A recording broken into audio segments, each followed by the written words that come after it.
My name is Anthony Scriffignano. I am the Chief Data Scientist for Dun & Bradstreet Corporation. And Dun & Bradstreet Corporation you may or may not have heard of, but it is a company that has the world's largest commercial database. So we keep information on businesses all over the world. When businesses want to do business with each other, they come to us and they find out about the other side. So just like you get a credit score when you go to get a loan at a bank, we do that kind of thing for businesses, but we do much, much more than that. So we adjudicate fraud, we look at sales and marketing opportunities, governmental compliance, and on and on and on. We do this in about 230 countries around the world with hundreds and hundreds of databases updated millions of times a day in different languages and different writing systems. And if you try and think about it all at once, it makes your head hurt. So that's where I work. And a little bit about me, just so you understand where I'm coming from. I'm sort of a mutt. I started out in physics, particularly nuclear physics. Eventually got degrees in computer science, an MBA and a PhD, and branched out into business and strategic alliances. So I've done sort of the gamut of the business side of business and the very technical side of business. I am one of the primary inventors at Dun & Bradstreet for a lot of the intellectual property around resolving identity and adjudicating different types of behaviors that can be observed in data. So I do a lot of work with like creating new stuff, new technology, new ways to look at language, new ways to look at businesses and spaces. You know, when an earthquake happens or a tidal wave or something like that, there's a lot of impact around the world. So there's all kinds of ways to do things like that. That's what some of that intellectual property does. So I'm basically a dork. And I'm going to talk to you today about how we make decisions in a world that is so hard to describe like this. So in order to do that, I'm going to set the stage by just starting with a commercial from the fine folks at Adobe. And I use this commercial because it's a good proxy for what we all kind of experience on a day-to-day basis. Raise your hand if you have more than one battery-powered device with you right now. There you go, everybody, right? So here we go.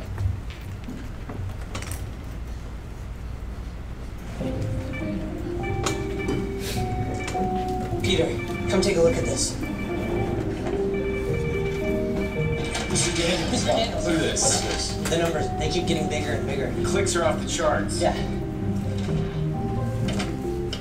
Yoshi, it's Walter. We're back. Get there! I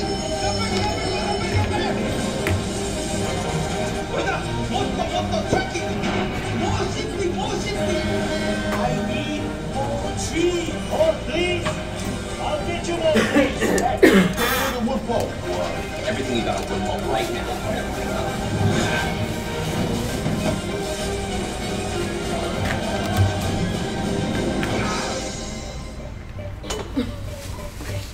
She really loves that thing.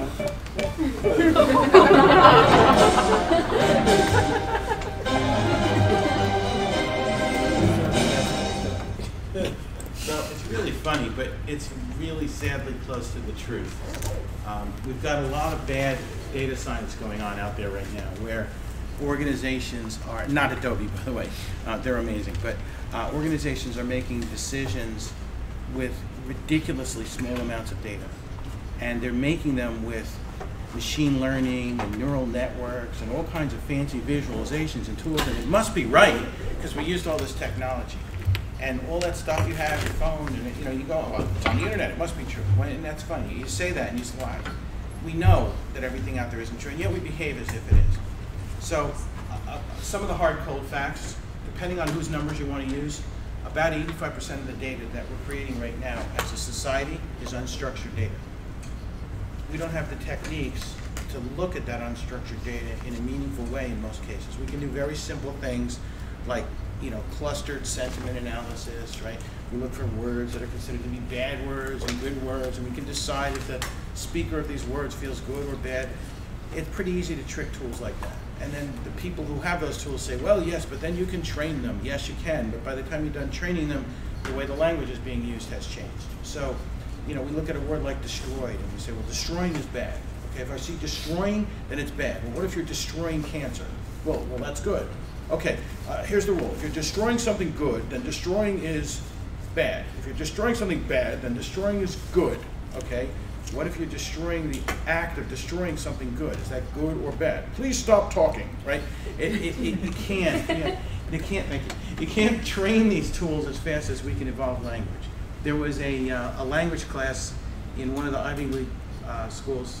Language teacher wrote into this newsletter I get on language, and the topic is when the teacher became the student. And this teacher was talking to her class about the double negative, and she said, in English, the double negative is normally considered grammatically incorrect. So you don't say, I don't want no coffee. That's considered incorrect. But in other languages, anybody here speak French? Okay, if you did, the negative in French has kind of two parts to it. So it's almost like a double negative, like je ne veux pas. So ne and pas are both part of the negative. And in other languages, the double negative makes the negative more negative. So she was talking about it, and she said, it's not like math. Like, for example, there are no known languages where two negatives turn into a positive. And one of the students said, yeah, right. Right? So, the way we use language is just so unstructured and so sloppy and so confusing and so complicated. That's 85% of the data that we're creating. A lot of the data that we're creating that we throw away is data that we use for one purpose and then throw it away. So the signal strength that's on your cell phone right now, right, that you're not looking at because you don't care, that signal strength, there's data that's being stored in your cell phone temporarily to say, for that little app that sits up in the upper right-hand corner or wherever it is on your phone, 2 bars. Okay. So 2 bars out of 5, there's some kind of numerical thing there. There's some data that's being received by an antenna, it's being interpreted by an app, it's being rendered onto the screen and displayed and then thrown away.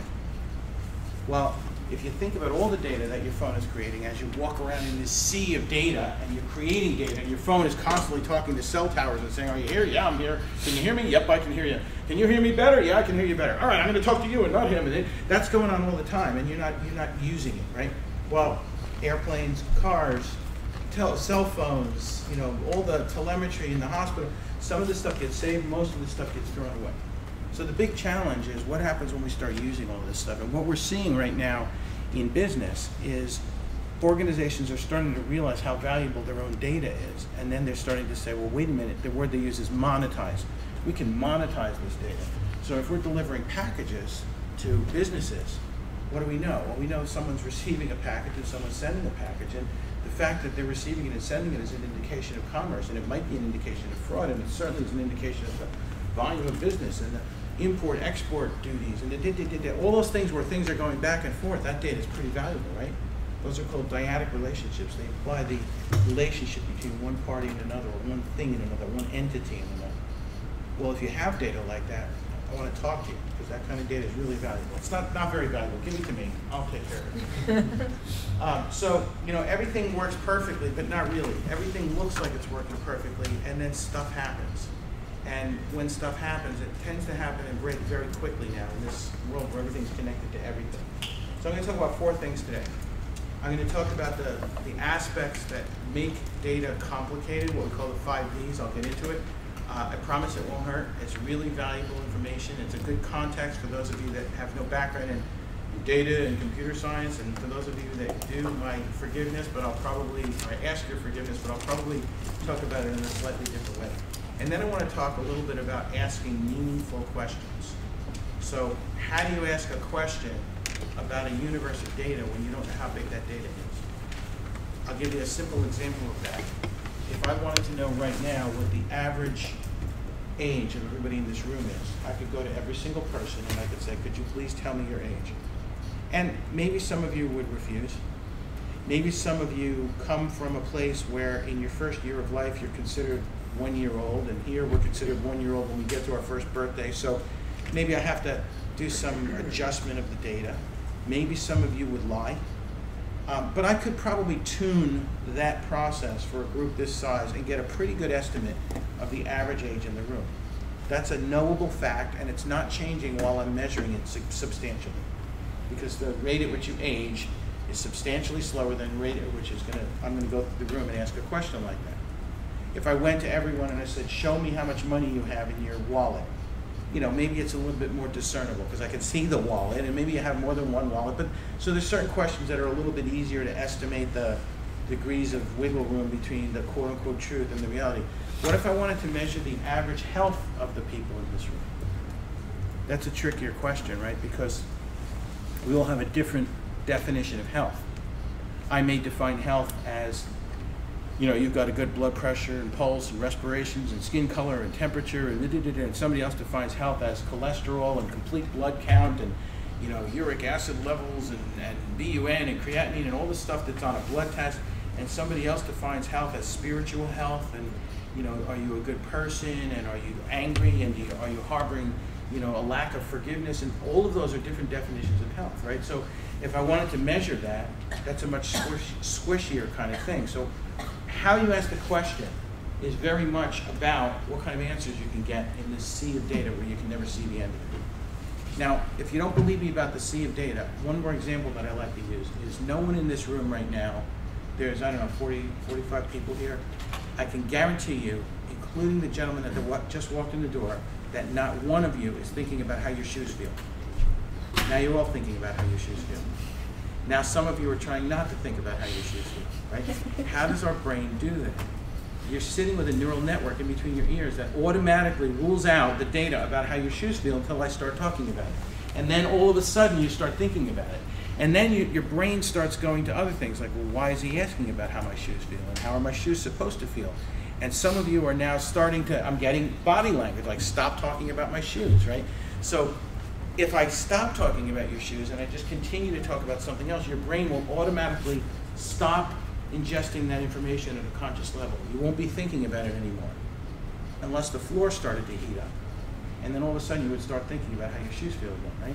Well, we need to be able to build algorithms and curation methods that collect data like that. We can't just bring all the data in that we see, because there's such an overwhelming amount of it that not only will we fail at trying to bring it in, we won't be able to understand it, and by the time we form any meaningful understanding, the data will have changed. So we've got to behave differently. And that opens up to what kind of new learning? How do we need to think differently? In this kind of a world where everything is changing constantly, you're all learning things primarily, I assume, it's been a little while, a few years since I went to school, but not that many, that we still use books, right? Well, those books were published. Yeah, I know. I'm aware of the internet, but there are books in your life, right? And those books were published, and even the things on the internet were published, and even the things that I am saying have been formed opinions based on information that I've read, right? Well, the rate of change of information is so great now that we can't even measure how much information there is out there anymore. The rate of change is something that we don't understand. So it's this hypergeometric growth problem that, and if there's math people in the room, we can argue about whether it's really hypergeometric, but the point is it's growing so quickly that the rate of change is not well understood. And yet we have to make decisions in a world that's changing like things. And then finally, I want to talk a little bit about what's going on around us and why I think we should care. So this is a statement from my company. We talk about growing valuable relationships in business by uncovering truth and meaning from data. Now, I love this statement, but I also have some concerns about it. Truth and meaning. What is truth? Yes, sir. Like accurate information? What is accurate? Correct information? Well, whatever. Okay, what is correct? Information that's not skewed From what? from the data that's collected. So, can you give me an example? So, as when you said that you asked everyone for their age, you were trying to figure out our class's age. Right. If you actually looked at everyone's license, then you would have the correct information, the accurate information from their age. Well, I would have the difference between what they said and what their license said. Yes. How do I know their license is correct? I don't. I mean, I agree with you, but it's a problem, right? Yeah. It's not like I can cut your arm off and count the rings, right? Like, how do I know how old you are? You could say, well, ask my mother, right? Yeah. How do I know Keep she's your going, mother, right? keep And we're going to going, keep playing yeah, this keep game, right? going. So I could define truth as the divergence between the articulated data in hand and the absolutely correct discernible data from the highest and best source. Sure. And that sounds good because it's a lot of words, right? Well, you're pretty much saying like. But, you know, how high is the sky, right? You know, we have definitional problems. We have, you know, we're living in this kind of fuzzy world. So people, customers ask me all the time, how accurate is your information? And I can talk to them about how we define accurate. So we look at, for example, for a telephone number, I would define an accurate telephone number as a number which, when called, gives you the business that you are associating with that phone number. And that's called connectivity. And that's a reasonable definition of accuracy for a phone number. But we all know phones can be forwarded, right? So if a identity thief forwards the phone number of a small business to their cell phone, and then when that cell phone rings, they answer, "Good morning, Montclair Plastics," and you're really talking to some guy in a basement, nowhere near Montclair Plastics. Is that an accurate phone number? The answer is no, it's not if I had perfect information, right? But I don't have perfect information. So trying to measure truth and meaning are highly problematic and somewhat case dependent. So I appreciate the bravery in doing the whole Socratic thing, but it's very hard when we use words like this. We kind of wave them off. Yeah, well, I want the most accurate answer. Well, what does accurate mean? Well, the one that's most likely to be true. Well, what does true mean? Well, the one that is closest to the thing that it really is. Well, how do you know what it really is? And this thing becomes very circular. So for certain absolutes, we know what a kilogram is, although the mass of the kilogram is actually changing. That's a whole different story. But we know what a kilogram is. And we know how many pounds there are, or how many kilograms there are in a pound, and we know how many degrees centigrade there are in a degree Fahrenheit and all that. So we can convert back and forth between different units. So we know how to measure sort of absolute things in the universe. And we sort of, there's footnotes on everything, assuming you're not traveling more than 1/10 the speed of light, assuming you're not near a sufficiently massive object like a black hole, because then there's time dilation. There's always a footnote on everything. So the one challenge I would give all of you, especially in the background you're in a field that feels like it wants to be very black and white, right? I'm looking for the answer. This concept of things being discrete is kind of elusive in the big data world. You can add up a list of numbers and get the exact sum of that list of numbers. Congratulations. But what those numbers represent is very often at least slightly squishy in some way or another. You know, Anthony, they are in the business of truth from data. Yeah. Because they are going to be accountants. Most likely, most of them will get a CPA, and many of them will be audited. And auditing is basically verifying if there is truth in data based on the rules of the FASB. So that's their business. Yeah. So FASB will give you acceptable techniques, best practices for either measuring something or making the assertion that something is true. And even within accounting standards, there are conversations that you have to have. What kind of depreciation methods are you going to use? What kind of accounting are you going to have for future losses? How are you going to estimate the net present value of a future thing that itself is uncertain? All of those things have some degree of this conversation in them. So all I want you to do is remember how this feels. Right? When I ask you what color is green, you know, almost nothing is that simple. So we look at, here's some examples of credit reports from my company. D&B, Dun & Bradstreet, has been around since before the Civil War. There are 11 companies in the United States that are this old. There were 49 prior to the 2008 financial crisis. There are about, take a guess how many companies there are in the United States. Take a guess. 44,000. 44,000. Anybody else? You're close. Yeah? 75,000. 75,000. You're close. 27 million. I just defined close, you know, differently, right? So it's kind of rare atmosphere.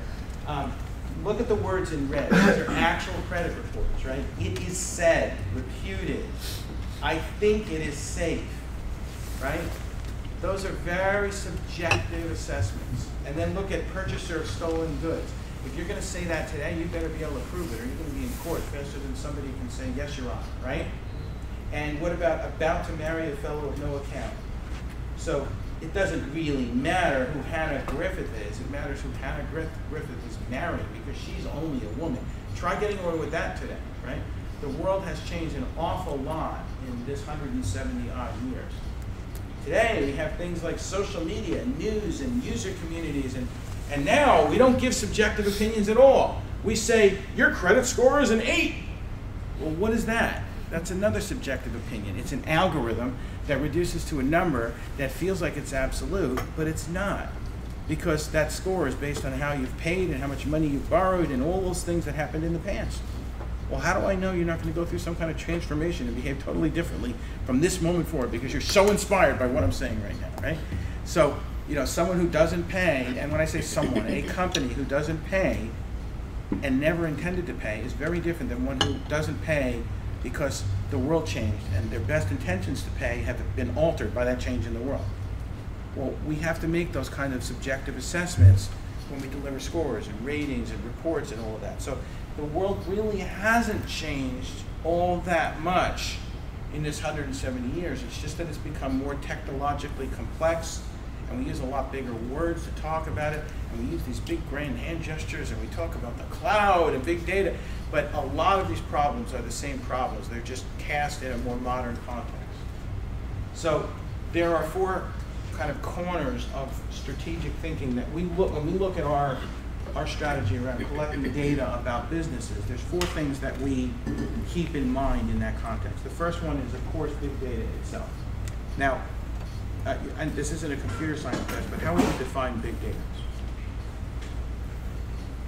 In an earlier class, we defined it as all the video, like that's stored, all the audio that's stored, and all the something else. So that's a very safe answer, because if I don't agree with you, then I don't agree with the earlier class. Right? Does anybody else want to? Yes, sir. It's like massive amounts of information that you can. Massive amounts of information. I agree with you both. Anybody else? All type of data, video, audio, Yeah, data, and everything. it's another way of saying what he was saying. And I'm sorry, I don't see very well. All right, anyone else? So I agree with those definitions of big data, but it's more complex than that, and we'll talk about it in a minute. But there are aspects of big data. It has volume, so it's big. It has variety, so it's all different kinds of data. It has velocity, it's changing very quickly. It has veracity, it's not all true all the time. And there's an aspect of value. How useful is it for the question that you're asking? And when all of those V's combined together overwhelm the best attempt to deal with it, then you have a big data problem. Not when you were too cheap to buy the right technology, or you were too short-sighted to hire the right people, but when you do all of that, you are still overwhelmed by those V's, then you have a big data problem. So having a really big database, that's not a big data problem. Having a lot of video, not necessarily a big data problem. It becomes a big data problem when all of those things overwhelm the attempt to make sense out of it. The second one is accelerating globalization. Everything is connected to everything everywhere right now. This is a normal part of our life, right? Where I'm on a conference call pretty much every day with people from all over the world. And I am still, to this day, amazed at someone sneezes in Germany and someone says Gesundheit in France. Right? Someone makes a joke in Japan and someone laughs at it in Africa in that moment, right? That's how connected we are. And all of you are digital natives, right? You were born with the internet. You were born with all of this. I wasn't, right? So, you know, and I'm not going to say, well, when I was young, we had to walk to school uphill both ways. You know, I'm not saying that, but what I am saying is there was no internet, right? And big data was, you know, more than like 4K, 4 kilobytes, right? The problems that we have right now didn't even have words when I was in my undergraduate program, right? Some of them anyway. So if you think about how fast all of this is changing and you kind of say to yourself, well, I'm doing accounting, and accounting is, you know, FASB will protect me, and I will understand my field, I will become a CPA, people will come to me for advice, I will advise them and they will pay me. All of that's probably true, but I would submit to you that the tools and the techniques and the environment in which you'll be doing that will be changing at this rate. So if you don't think about all of this, then the context of continuous learning and the importance of understanding what's happening in the environment will overwhelm that education and that intent. So you really do have to pay attention to this thing. Prolonged economic uncertainty. I love the Chinese character Wei Ji. I'm going to guess that there's more than one person in this room that can take me to task if I explain this wrong, so I won't over-explain it, but it's an expression that's often used to describe a type of crisis. And I love it because it's made up from the two characters for danger and opportunity. So a financial crisis is very dangerous, but it's also a time of great opportunity if you're in the right place. If you're helping to advise people on what to do in that situation, right? The stock market just went down 30 points. What do? Sell all my stock? Oh my gosh, no. Just hold on, because buy high, sell low is not necessarily a good strategy. Let's talk. What kind of stock? What does your portfolio look like? How did you get it? What are you going to use it for? How long are you going to keep it? We need to have that conversation, right? So when things get really complicated and there's lots of data, think about what happened when the Malaysian air flight went missing, right? Most of us woke up in the morning and this is a horrible tragedy. It is a horrible tragedy. We still don't quite know what happened. And there's these 7 arcs. We've got this arc over here, we've got this arc over here, and we've got well, why do we have all these arcs? Because one set of data tells us the plane's over here, and another set tells us it's over here, and another set tells us it's over here, which kind of implies that all of that data can't be simultaneously true, and yet it was presented as all being simultaneously true. That's what a big data problem feels like. I'll tell you what, I'll give you more data. Please don't give me any more data, because I don't understand the data I have, but this data is really good. And there's an 8th arc, right? And we go back to square one. So, we live in a world where we have sonar equipment that can hear the absence of sound made by a passing submarine, because they're so quiet that they don't make any noise anymore, but we can hear the noise that's missing when they go by, and somehow we can't hear a giant plane hit the water. Well, maybe they're manipulating the data, maybe something else happened, and they're not telling us the truth, whoever they are. Well, that's the veracity problem, right? So that's what these things feel like. So this economic uncertainty, political uncertainty, geopolitical uncertainty, whatever you want to call it, puts us awash in decisions that we have to make. Do we spend more on technology to adjust these problems, or do we hunker down and keep our cash because things are going to get worse? Do we focus on collecting outstanding debt or growing our business, right? Walk to school or carry your lunch. These are decisions that we have to make in corporate America, and they're in a time where we've never seen this much data, nothing has ever been connected this well, and we don't know what's going to happen next, more so than ever before. And if that wasn't enough, we have disruptive technological change. So what do I mean by disruptive technological change? Does anybody want to take a stab? Not at what I mean, but at what is generally meant. Yes, sir. Like a technology that disrupts an industry, makes something more accessible to more people at a lower cost. Okay. Anybody else? I agree. I was going to say, like, email is an example of something like this, where you have the instant capability of instantly communicating with someone else and kind of get rid of the need for the conventional mailing. Or at least change that need, right? Yeah. Because I still can't email a pair of socks, right? But, yeah, I can't email a check. But maybe I can do electronic transfer in an SMTP package, blah, blah, blah, blah, right? Okay, so a laser pointer lets me point at the other side of the room, right? This is technology, but all this really is a big stick. It lets me point farther than I can reach. This is not disruptive technology. Disruptive technology is something that forces you to change. So email, whether you use it or not, forces you to think about how you're behaving when you communicate.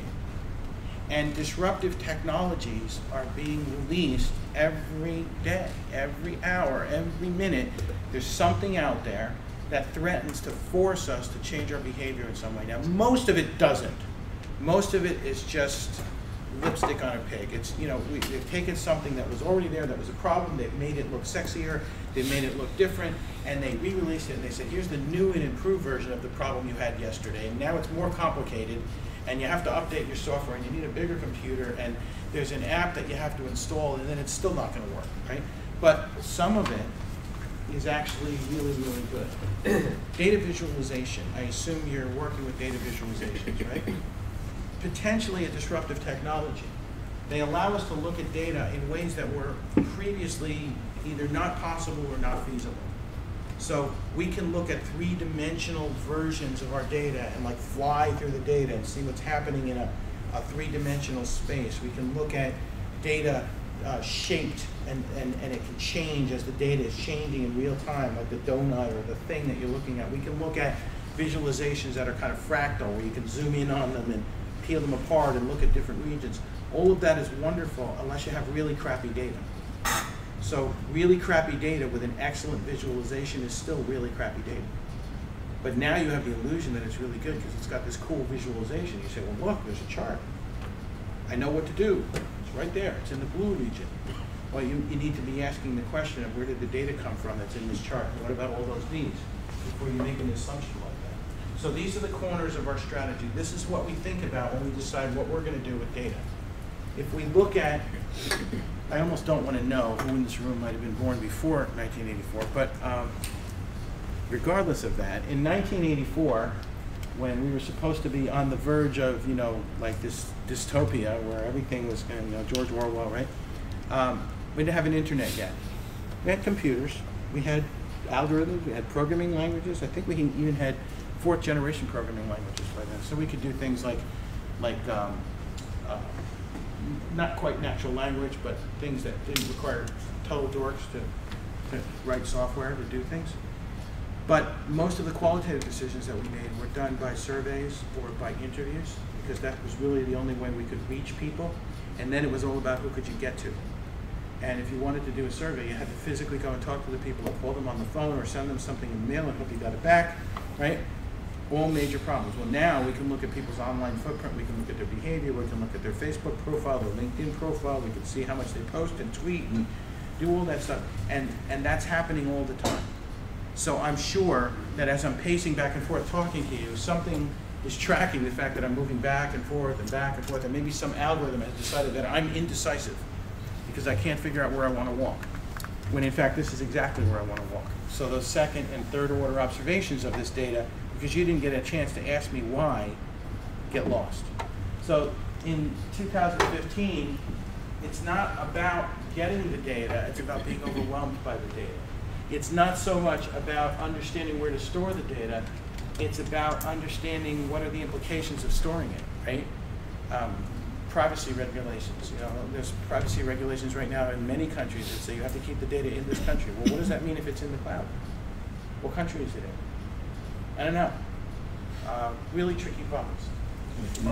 Sorry? That's very interesting because they interpret being in the cloud as being in the physical, where the physical facility that the thing is stored. And we talked about this last time, anachronistic rules that distort reality. Absolutely. And those rules have been around since the 1980s. We've had this problem with technology. There was some very famous legislation called the Electronic Communications Privacy Act that came out that basically talked about your reasonable expectations of privacy when you communicate electronically, things like voicemail. They had email in those days, but it was within the enterprise. It was basically a big database thing. Well, there's an assumption that if I call you and I leave you a voicemail, that she's not going to listen to it. Well, if you give her your password, you've given up that right? So now in most places in corporate America, when you kind of sign on and before you get your first paycheck, you essentially waive those rights. We give the corporation the right to look at our electronic communications for certain purposes, like diagnostic purposes or forensic purposes or whatever. They can't just sit there and snoop on everything you do, but they can come pretty close to that. And so the laws are out there to define what reasonable expectations we have, and then the policies generally involve waiving some of those rights. It's a very complicated place. And your assumptions about what you can and can't do are just that.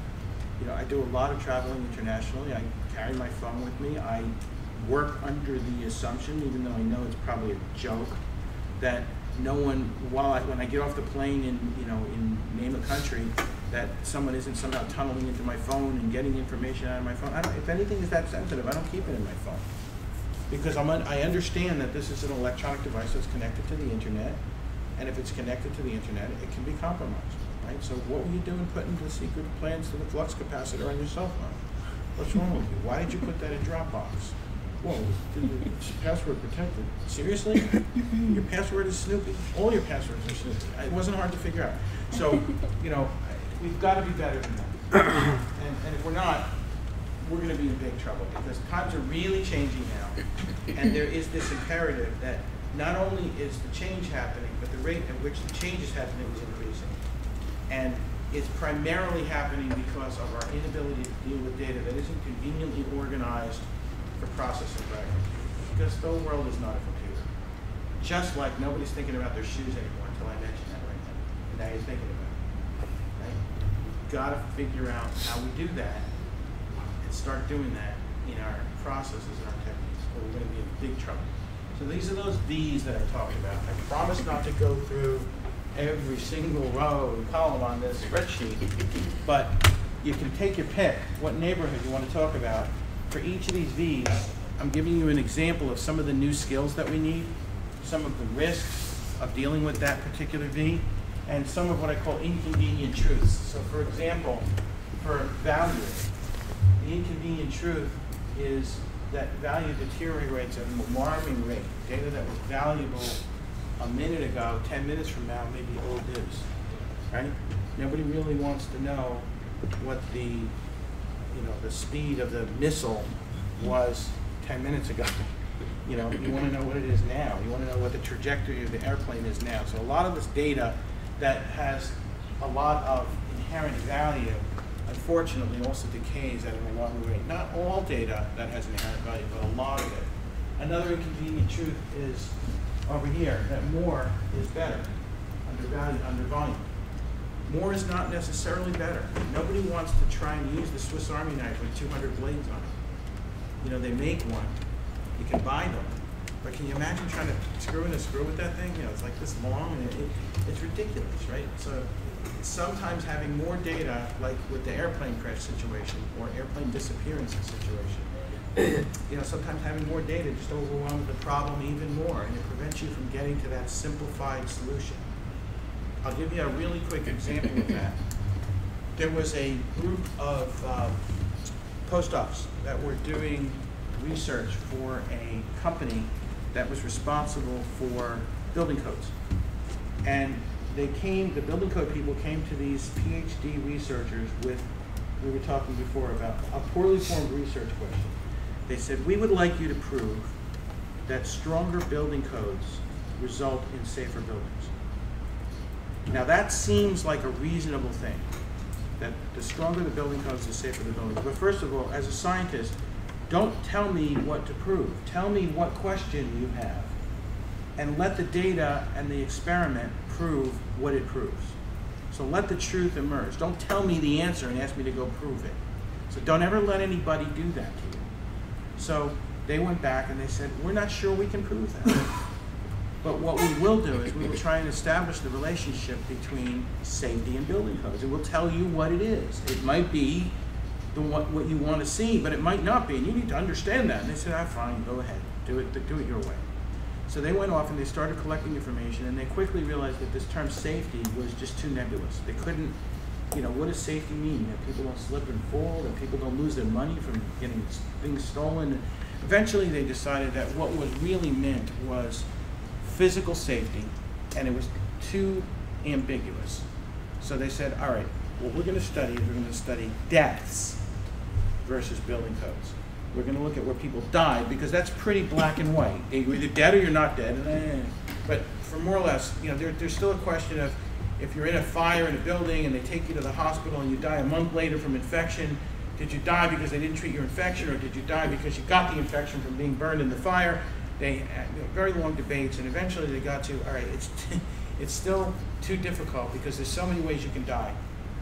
Most building codes, most people who die in buildings die because of fires. And they had some anecdotal evidence, and they did some quick qualitative assessment, and they decided that was true.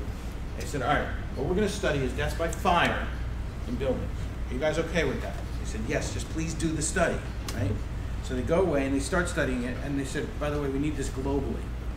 Well, guess what? The data on deaths by fire in buildings in Burkina Faso is less available than the deaths by fire in buildings in New York City. So it's hard to collect this information in a consistent way. So you have this problem of a convenience sample, that the data that you can get is not necessarily representative of the universe. So they correctly recognized this problem, and they said, we're going to reach a biased conclusion because of where the data is available. So here's what we're going to do. We're going to look at deaths by fire in the most densely populated parts of every country. Because we're going to assume that more people die by fire in a building in a densely populated area than in a sparsely populated area. And they did some qualitative assessment, blah, blah, blah, and they said, yep, that's the right thing to do. Well, they still had this problem of there are more densely populated areas in North America, in the United States, or even in Japan or in China, or than there are in places like, I don't know, Chad or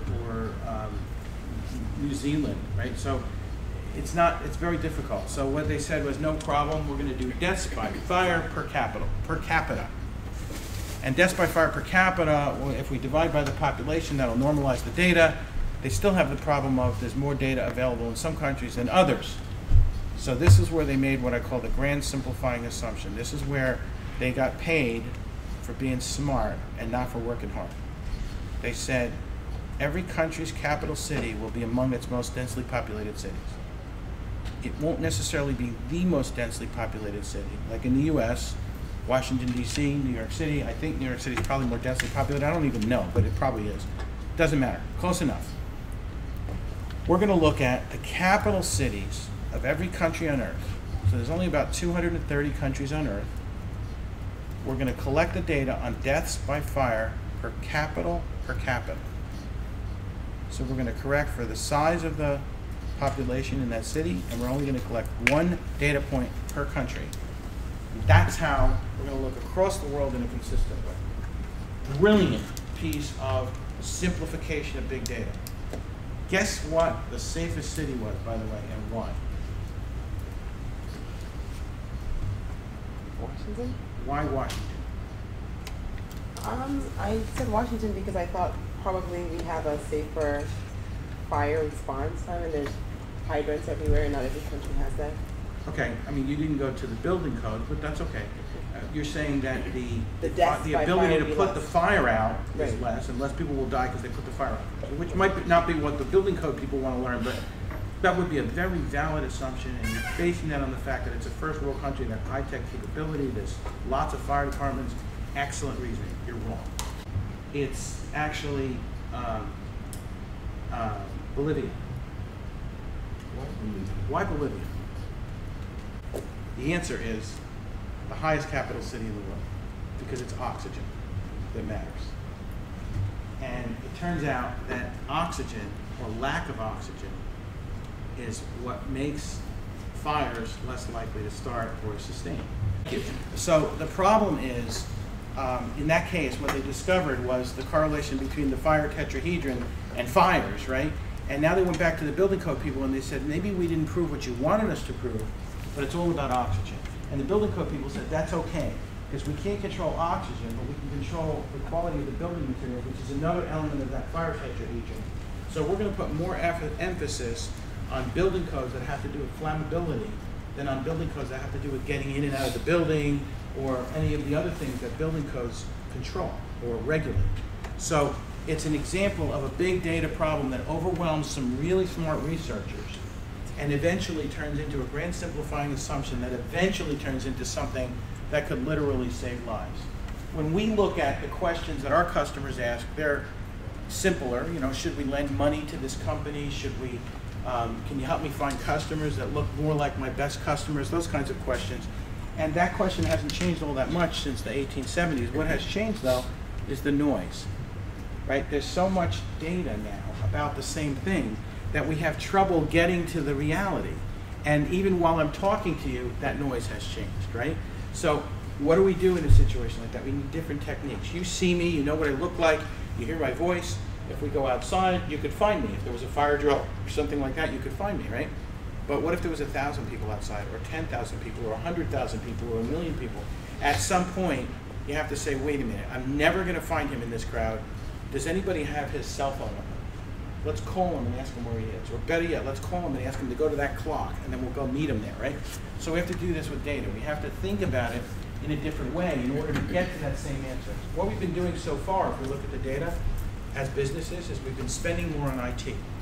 And it's trailing off now, but IT spend as a percentage of disposable corporate spending, however you want to measure that, is the easiest way to see that we've been spending a lot of money trying to solve this problem. Well, here's the problem. The data is growing like this, and the spend is growing like this.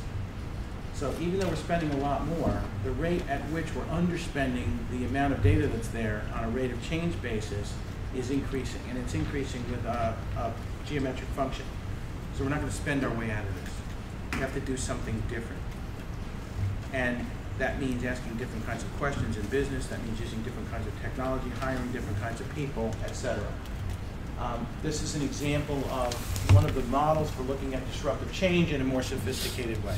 So, you know, it's more than just the technology itself. It's the regulations around the technology. It's the economically coherent network that sustains that technology, et cetera, et cetera. This is an example of thinking about something that was previously oversimplified in a more complex way that is more appropriate to the environment that we're in.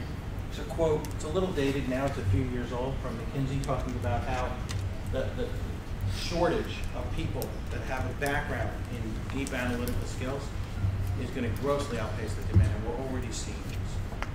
And in fact, we're seeing it at such a rate that this term data scientist, people who can actually use scientific empirical methods and data to answer research questions in a meaningful way that drives organizational change or has some kind of value to the organization, these are really hard people to find. These aren't people that just came out of school with a degree in statistics. If any of you have like children in your life, nieces, nephews, whatever, that are trying to figure out what they want to be when they grow up, you know, while accounting is a very good career, and I would never talk it down in this room, I will tell you to consider data science, because they'll probably be employed very well into their senior years. Right? But they are going to be, these guys are going to be type of that data scientists. They just don't know them. Right, we just have to be careful, like torturing the word data science. I'm using data, so I must be a data scientist. You have to use it in a very scientific way. Here's a model that talks about the sort of drivers of technology, mobile, social, cloud, big data. In this particular model, they're using it to talk about how they serve their employees and their partners and their customers. And the article that went along with this, I thought, did a very good job of saying, look, we got to think about the world differently.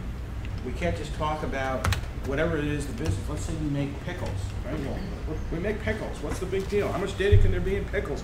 I bet you there's a lot of data in pickles. And I bet you if you don't use that data right, you're going to be in a pretty big pickle. So, sorry, so, you know, we have to make sure that, you know, we're not just like, well, the kid's hitting buy.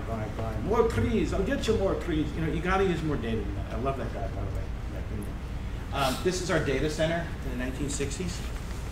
We probably still have rooms somewhere in the world that look like that. But, you know, now we need to hire people that understand how to assess risk differently.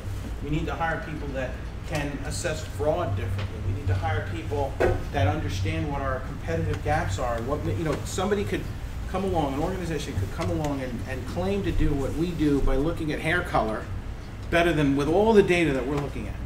And now I've got to respond to that claim in a scientific, empirical way, but I've got to do it, you know, with the attention span of social media, which is, you know, shorter than the lifespan of a gnat, right? So we don't have a whole lot of time to react to these competitive claims that come along. We don't have a lot of time to understand what it is that these people claim to be doing. Almost every day there's somebody that comes along and says, I'd like to sell you this data. I think that if you use this data about shoe purchases, you can do a better job than looking at trade defaults, you know, payment defaults for predicting people's payment. Look at this connection.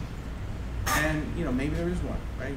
Neural networks, machine learning, we can discover all sorts of anecdotal correlations. But can we use science to prove that there's anything behind that? Or is it just some random thing like hemlines and stock prices that we happen to see correlate briefly and then it goes away? So we do really have to be able to think differently. We have to be able to use different skills. And we have to remember that this is a very dynamic process. So as a CPA, you have a continuing education requirement. As a data scientist, you've got a big one of those as well. Except they don't make you do it, you just better do it. You become irrelevant pretty quickly. This is a picture that was taken in 2005 when the Pope became the Pope. This was in St. Peter's Square, actually inside, in the indoor audience. next to St. Peter's Basilica. I can't remember what they call it. I think they just call it the indoor area. Sistine Chapel? No, it's near the Sistine Chapel. But anyway, this is where the Pope comes out, over here. And if you look at the people in this picture, in 2005, you see the people that would be brought together from an event like that. So religious people, tourists, newspaper people, and you can look, these people are all dressed the same and they're looking in opposite directions. Those are probably security people. These people are probably religious. This person's looking suspiciously back at the camera, right? And you got a whole bunch of people kind of milling around in one flip phone here. Now, have any of you done social qualitative research, like case studies or surveys? The biggest problem when you do qualitative research is this thing called the convenience sample. That I don't know what the people who didn't respond would have said. So it's far hard for me to claim what went on in that system because I don't know about this certain subset of the data. One of the ways to control that is if we have a similar frame longitudinally, and it just so happens that there was another pope who became pope just shortly after this one, and I just happen to have a picture taken from exactly the same spot. So the same kinds of people should have gone to the second pope inauguration as the first one, and the same kinds of subsegments ought to exist. They might have changed a little bit, but it was only a few years later. So let's see what happened with the adoption of technology. Whoops. Now everybody's got a phone and they're tweeting and they're on the internet and they're Instagram and there's an annoying person with an iPad and on and on and on, and there are probably people in that room sending pictures to each other and sending messages to each other. So think about the envelope, think about the footprint, what we call the data bubble surrounding this event. It's much higher and much wider. Every single event is like that. What can we do with a larger data bubble? Well, first thing we can do is compare the two systems between 2005 and 2013. That's pretty obvious. But let's imagine that I had all the data that was taken within 60 seconds from this event in the second one. So I've got all those photos. They're all photos of the same thing, right? So you could say, well, you've got a variety problem because it's really just a whole bunch of pictures of the same thing, but they're really not. What can we do with it? What kind of observations can we make? You've got 1,000 JPEG files of all those pictures. What could you do with it?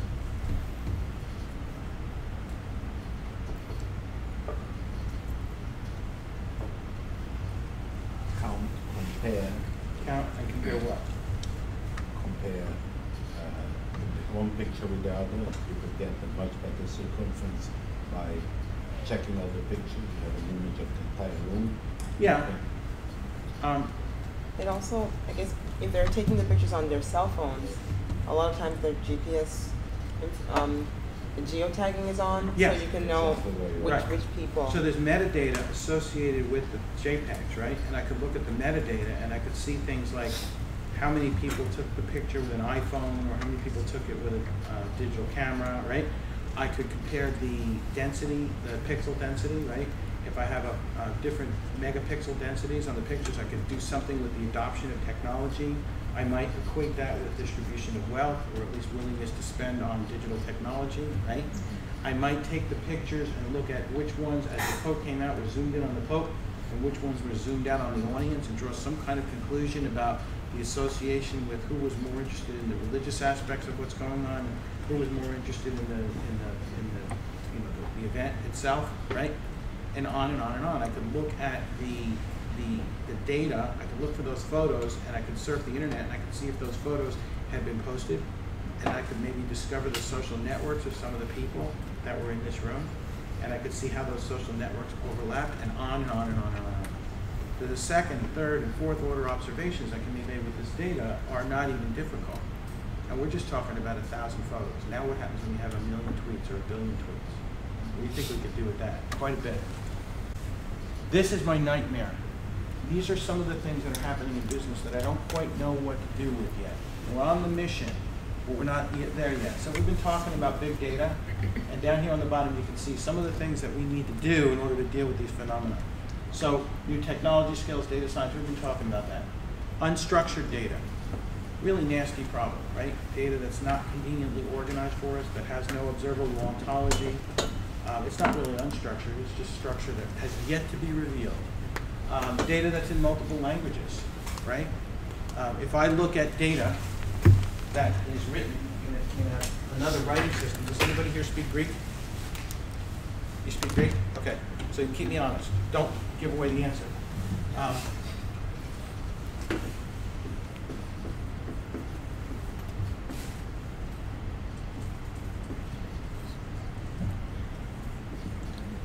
So this is the name of the company, right? He's the only one that knows the name of this company. Now, everybody else is saying, well, what does it say, right? What would you like me to do to help you besides ask him? Translate it. So how? Like look it up on Google? Okay. If I look up this word, don't say anything yet. If I look up this word, I get desk. And if I look up this word, I get of, and this word is not in the dictionary. So what do you want me to do with that word?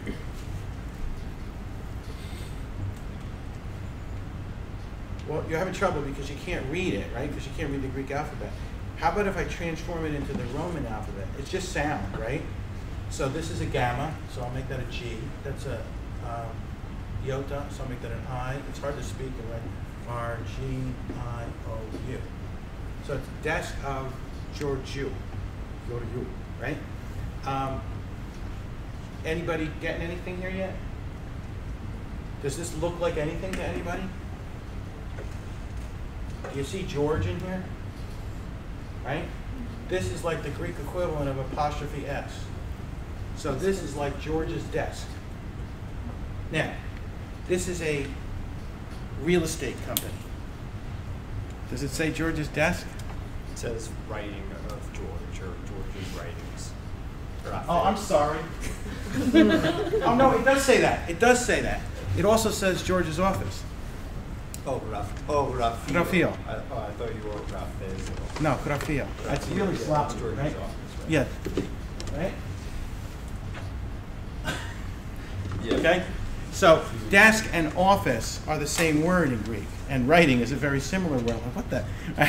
So, that is something where you need somebody who speaks the language. Does anybody here speak Chinese? Okay, don't say anything yet, all right?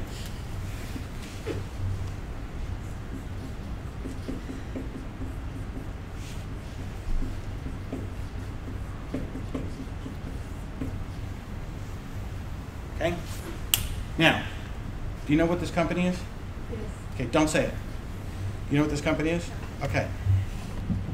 You don't even know if this is Chinese. This may not be, right?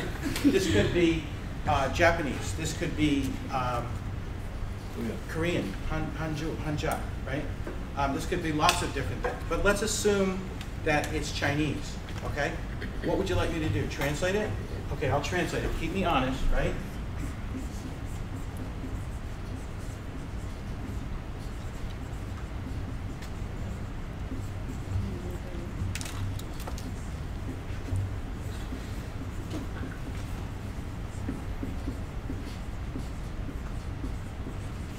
Are those correct translations for those 4 characters? Lisa. You said yes. I'll take 1 out of 4. Okay. The problem is I wrote this really sloppily, right? Okay.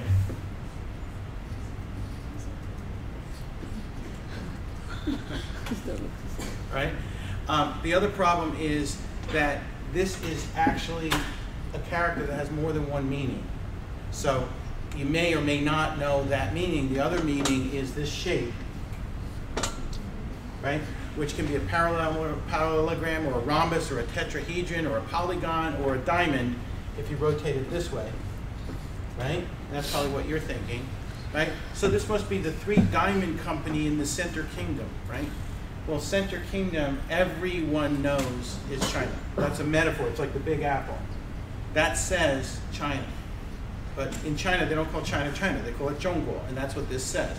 Except if you're reading it in Japan, then it's Chugo. Anybody here speak Japanese? Okay, so the problem now here is, would you just say these 2 characters out loud? Say these 2 characters. Sanling, right? Okay. Does anybody recognize the company? It's the Sanling Company. Anybody recognize it? No. The problem is that this is a Japanese company doing business in China. And in order to read this, we have to read these characters in Japanese. So I'll tell you how they sound in Japanese. Instead of Sanling, Sanling. They sound like san, he, she. Now you of course know what this company is, right? Don't say it. You just kill the punchline. You got it? Yeah. Okay. Why? Without giving it away, why do you know?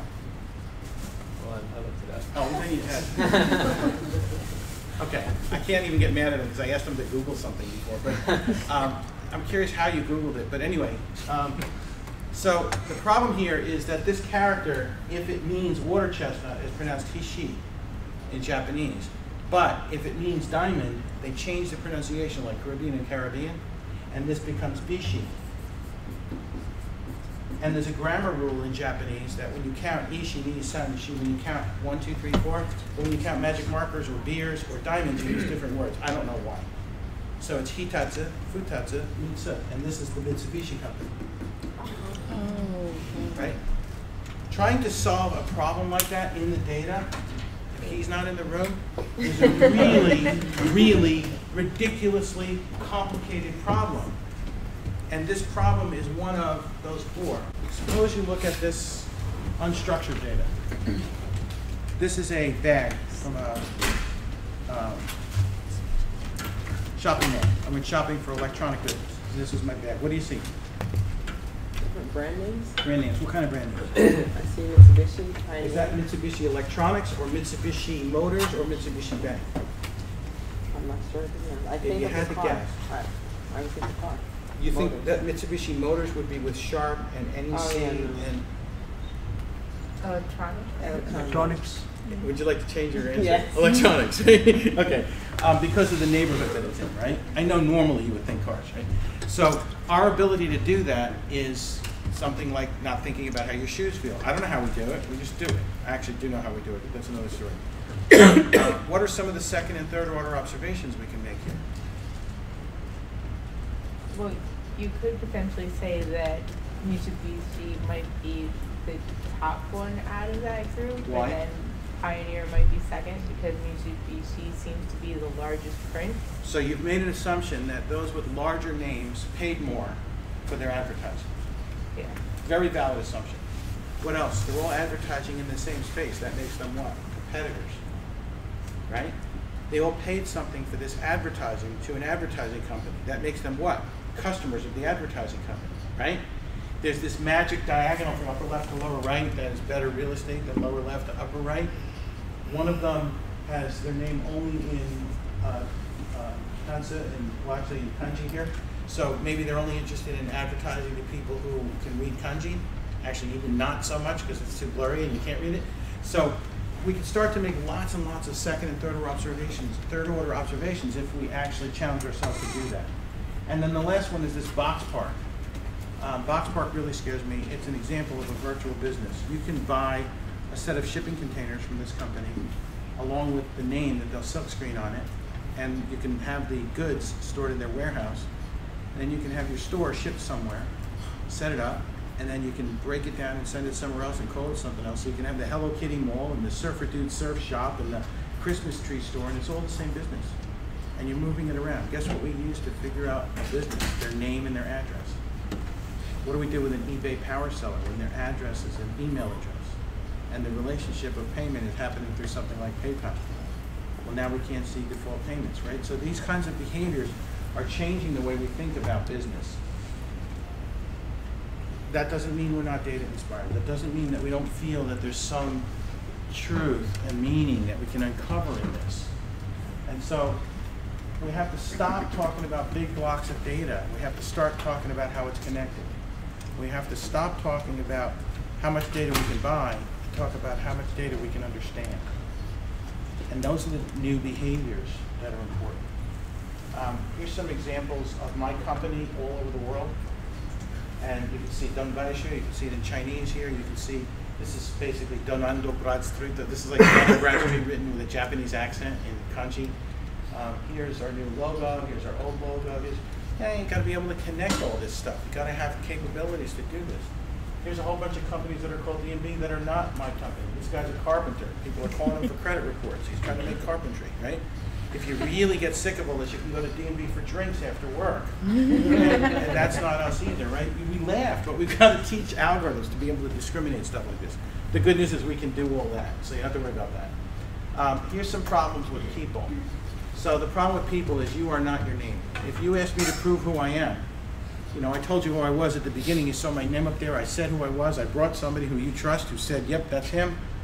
If you said, prove it, I take my wallet out and I say, well, of course it's me. Well, here's a credit card with my name on it. And you say, well, how do I know you didn't steal that guy's wallet? And I say, here's my driver's license. It has my picture on it. And you say, yeah, but that doesn't look like you because that was taken a few years ago. And I say, all right, here's my phone. Call my mother. She'll prove to you that it's me. How do I know she's your mother, right? And on and on and on. So it's like this painful conversation we had at the beginning of how do you know what you know? And so these problems of the John Smith problem is that people are not their name, and more than one person has the same name. The Ann Taylor problem, which is there are businesses named after people that may or may not exist. There's no such person as Ann Taylor. It's like the average woman kind of thing. And this what we call the Sybil problem, which is people that use more than one name as they do business. Those are very real problems. And as businesses get smaller and smaller, the data that we tend to see tends to be more about people and less about businesses. So we've got to be able to solve problems like this in order to be able to look at those very small businesses. I love this one here, the Fractal Academy of Science. It just gets smaller and smaller no matter how you look at it. It's really funny if you're a math geek. Anyway, thank you. It's a little mercy laughter. You know, so we've solved this problem in particular by creating dynamic clustered information and then adjudicating that information into unique groups, like a flock of birds. These are like all people named John Smith, and then we have data about that flock that we haven't necessarily associated. These are called dynamic clusters. We used to call this cluster flocking, but that was a problem. So we call it hyperclustering now, but it's a way of keeping track of information that's been dynamically clustered. So these are all things that we do. We're using basic, you know, measures of central tendency to see what a group does, what the group does with respect to an individual. We can use that to try and find people doing very bad things, which is always a good thing. So here's an example of a fraud ring where we use this kind of technology to see that this guy over here is somehow always involved when there's something bad happening over here, and we're looking at that one and we should really be looking at that one, that kind of thing. It's a little more complicated, but that's kind of how we're using some of this technology. Now, if you believe everything that I'm saying, you've also got to believe that we can look at unstructured data and make sense out of it. And yet, we're confronted with information that suggests the opposite. Here's a newspaper headline that says, FBI hunting San Francisco man with explosives. I don't think they're going around blowing things up looking for stuff, right? It's bad grammar, right? They're not, no, he's not there. No, he's not there. The guy had the explosives, not the FBI. Here's one where there was a bishop appointed to the Holy See, working with the Pope, and the bishop was blind. So the headline said, blind bishop appointed to see. Right? They didn't, right? So this is just bad newspaper headlines. Here's one that, you know, somebody was tweeting in English and then they started tweeting in French. Here's 127 different ways to spell Gaddafi because it's not spelled in English, it's spelled in Arabic, and you have that kind of a problem. This happened over the weekend. Famous imposter charged with being an imposter. These are things that are happening all the time. There's a story behind that, right? So we've got to be able to deal with the way your brain can immediately see why that's funny and fix it. We've got to build semantic disambiguation algorithms that can do that. We are doing that, by the way. If you're interested, ask me and I'll show you how. So finally, I want to talk about the future, really quickly. For us to believe that we can move this problem 1 inch down the road is for us to start to believe that we're not going to be the generation that drowns in our own data. If we don't start attacking problems like this aggressively with new types of thinking, we will be the generation that started to slide backwards because we were creating too much data and we didn't know what to do with it. We've got to be able to deal with data that's unstructured. We've got to be able to understand when we make rules and use it. We've got to understand the laws of different parts of the world that relate to behaviors like this. We've got to understand the shifts in the business culture. All of this is your job. I'm getting to all of this. I need you to get really good at this so you can pay my Social Security. So the last thing I want to leave you with is to be relentlessly curious, to consistently ask what I've been doing here. You give me an answer and I ask why. You answer that and I ask why again. and the truth comes out in that conversation. That's what's going to save us in a world that's changing this fast. We're looking at signals, we're looking at behaviors, we're looking at social footprints. All of this is helping us uncover new types of insight that were never possible before. Here's an example of a visualization of two large oil companies and all of the connections. This is the Kevin Bacon thing. We were looking at all the dyadic relationships associated with these organizations. These two organizations can clearly see each other, and they can clearly see the business that they have with each other. What they can't see is the business that this very important entity to a very important entity of theirs, if this guy gets the flu, both of them are in big trouble. And whoever figures it out first has that first mover advantage, which in the case of these two oil companies could be billions of dollars. So the problem is none of them can see that third quarter relationship because they don't have all these dyadic relationships that we put together to build this. Because this took us a month to put this data together. It's just one little slice of it for you. The last thing I want to talk to you about, actually before I get to that, and then what happens if we can take something like that and play what if. Once we've got all this data connected, what if there's an earthquake? What if there's a tidal wave? What if the Arab Spring catches on? Those kinds of questions. So we're starting to ask those questions. The last thing is about being inherently generous. And I will admit that I'm going to tell you a story right now that makes me a little bit misty. So I apologize in advance. It's a true story. When the earthquake and tsunami and nuclear incident happened in Japan a number of years ago, a bunch of us got together very quickly and we said, other than donating money to help these people and other than, you know, social outreach, is there anything we can do from a business perspective, given that we're sitting in the middle of all of this business commercial activity, to help these people who in many cases are operating small businesses where if they lose a week's worth of income because everybody assumes they're not in business, they could starve to death. Is there anything we can do to help these people quickly? So we looked at how fast we could get the data fixed, figure out who was still in business, and it was going to be well over a year. Some estimates were well over 2 years. Because of the complexity of the problem and the number of businesses impacted, we can't wait that long. So we started to collect all of the data that we had in hand and all of the data that we could quickly get our hands on. And we started to lay out all of the businesses in Japan in a geospatial grid, which is hard to do because in the big cities in Japan, businesses are not numbered in the order you physically find them. They're ordered in the order that they're built. They're numbered in the order they're built. So number 2 and number 400 could be next to each other.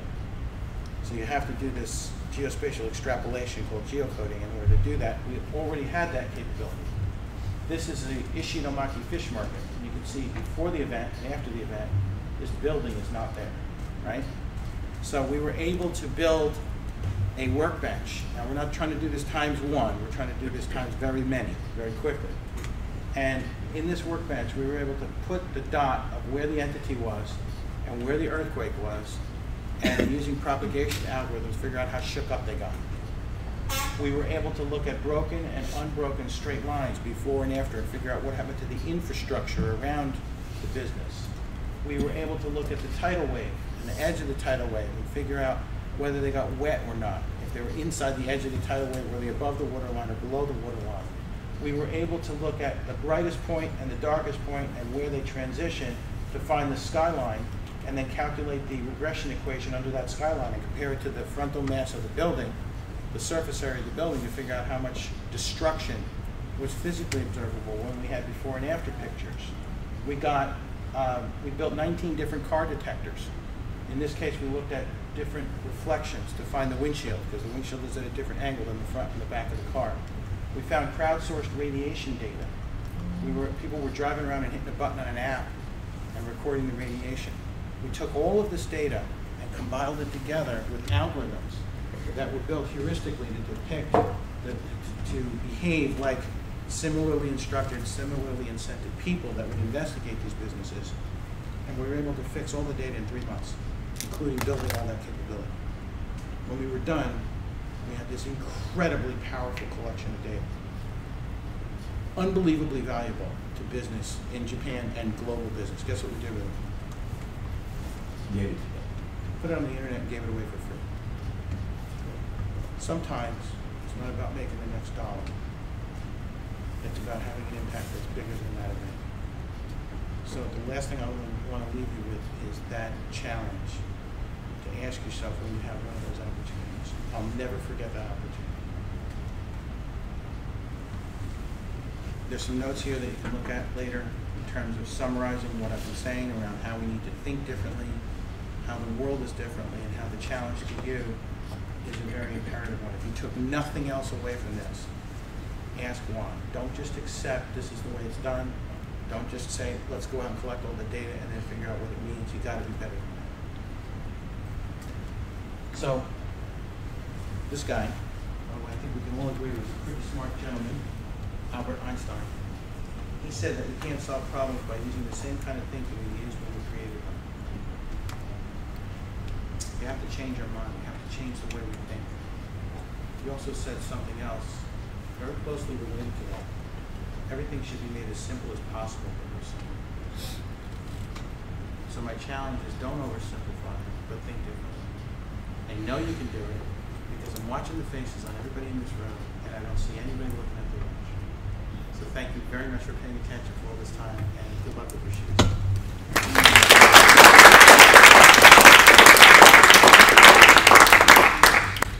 The one slide, would you mind if you go back? The one that kind of diluted. Keep going, much faster. I can't go any faster. I just didn't understand it before. Keep going. Yeah, the one before. Yeah, that one. This is the thing I was talking to you about. Yeah, that's why I'm asking you. Can you just tell us a little bit more about that? Sure. So this is one of the ways that we are addressing this personics problem. So we start with all the data that's available that we can collect from various different processes. This has been grossly oversimplified what we actually do, but so we start with a recursive process. That means it's a learning process that goes out and looks at the available data, and it starts to collect all the data that we can collect about people in the context of business.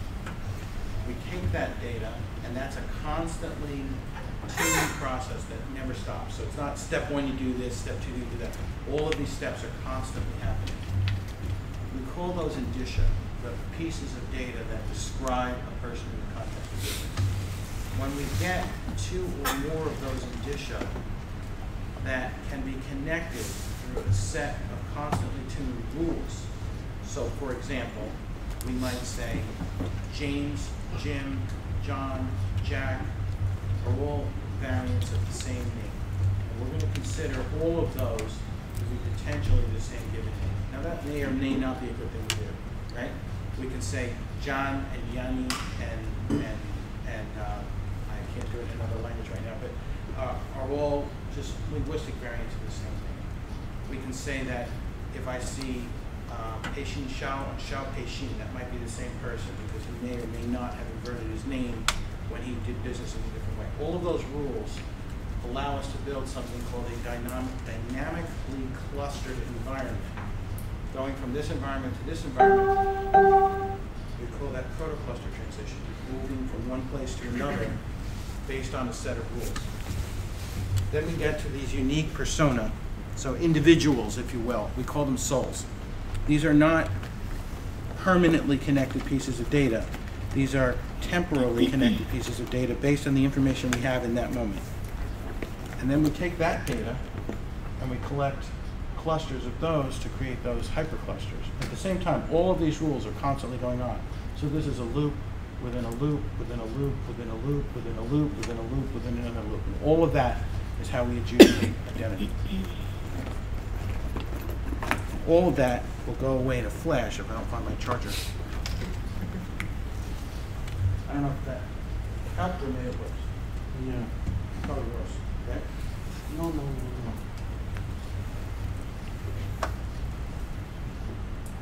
Does anybody have a question that doesn't have to do with hyperclustering? Yes. I have a question from earlier when you had talked about more data not necessarily being a better thing. Yep. And you gave the example of the building codes and the safety. Yes. My question is, when you're narrowing down the data, isn't there a risk that you're losing some information as well? Because, Yes. for instance, with the results that they had in terms of the fire and the death, perhaps that wasn't their original intent, because maybe they're not just focused on deaths, but just injuries as well. Absolutely. And that's why each step, I don't know if you caught it, but what I was saying was that before they made that simplifying assumption, they went out and did some sort of qualification that that assumption was a valid assumption to make according to the research questions that they were asking. You're saying something very important, which is when you reduce that data, don't throw it away. Please don't throw it away. Keep it, because it may be useful for some other question that you have yet to answer. When you get to the end of any good empirical research, when I say empirical, it means that using the same method, a set of similarly trained researchers could do the same thing and reach the same conclusion, right? One of the things you do at the end is you assess the bias in your answer. Another thing you do is make recommendations for future research. So one of the recommendations for future research in this research might have been we should perform a similar experiment looking at deaths by fire that could be attributed to an inability to leave the building, right? That wasn't a question we asked. But you get in that point, whenever you're doing any empirical research, when you're swimming in data, you get to the point, they call it analysis paralysis sometimes, that you can always go and get more data. And at some point, there's two tests that you have to do, necessary and sufficient. Is everything we're doing necessary? And collectively, is it sufficient to answer the question that we're trying to answer? And only when you can say yes to both of those, you move forward. It's a really good one.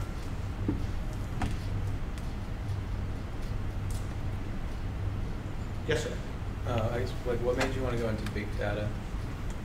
I haven't decided where I want to be when I grow up. So, this is just the way the world is right now. And when I was in Deloitte Consulting before I came to my company now. I was working with very large IT transformations around ERP.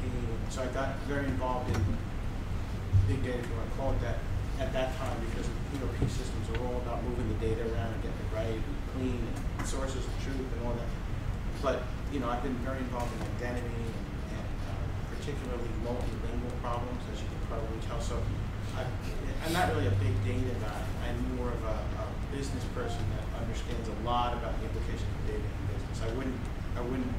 There's people that all they do is deal with it. I couldn't tell you what to do with 1,000 terabytes of data. I would go call somebody who knows that, because I don't care, because that's going to change tomorrow. Can I give my 2 bits on this? When I started working in IT, was computing. Now there is 100 different subfields of computing. I think big data is the same story.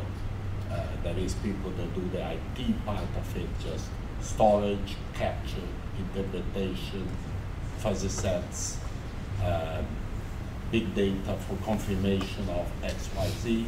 Like, for example, what struck me in your example of the fires, that's the last I would look at. Right. That's in fires. And my first thing I would look is injuries, because if you're an insurance company, we did a lot of insurance company studies, that's a fire in buildings are much more rare than you stumping your foot and suing the owner. And so they spend much more money on that. So, but because it's the building code, maybe fire is more interesting. And we don't know what kind of dialogue went on behind the scenes. Whenever you read any of these things, you're reading like a research paper that's been very kind of cleanly sanitized. You don't understand, there might be some, I don't want to say politics, but there might be some reason why they were much more interested in being sued than they were interested in saving lives. Whenever you read anything, when as you move on in your career and you read more and more empirical research, they all pretty much have the same format. You start out, you read the title, you say, does this seem like it's related to the thing I'm interested in? There's an abstract, you can see who the authors were, you can see when it was written. And then what many people do is they kind of jump to the conclusions and they say, well, what did they conclude? And then if they decide that what they concluded was what they're interested in, then they start to read all the details of how did they do it. I would suggest you almost want to stop after you read the title and maybe just a little bit of the abstract and say, why do I think they wrote this? what do I think motivated them to do this research? Were they just trying to get published? Were they working for somebody? Get the publication, There you of go. course. Yeah. When you started saying, look at Chow here, we know why they did that paper. But this is, But there is another thing you said that's kind of interesting. No, people don't read papers, certainly not management. Look at the conclusions, they see what is dealing with. We read papers, but there was I read recently, I shouldn't even say I read, I skimmed an article on fake apps that ought to exist.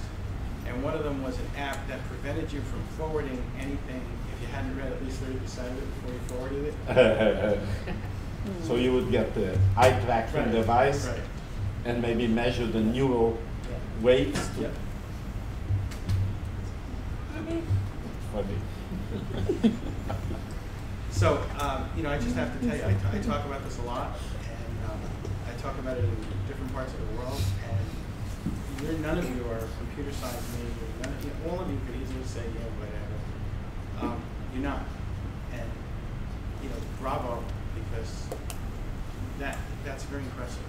Either you're greatly inspired by the academic rigor of those who are teaching you, or some combination of that and your motivation to do more than what's absolutely required. That's what's going to make us survive. It's very inspiring to watch the way you're all reacting to this. So I give you a lot of credit for that. Thank you very much.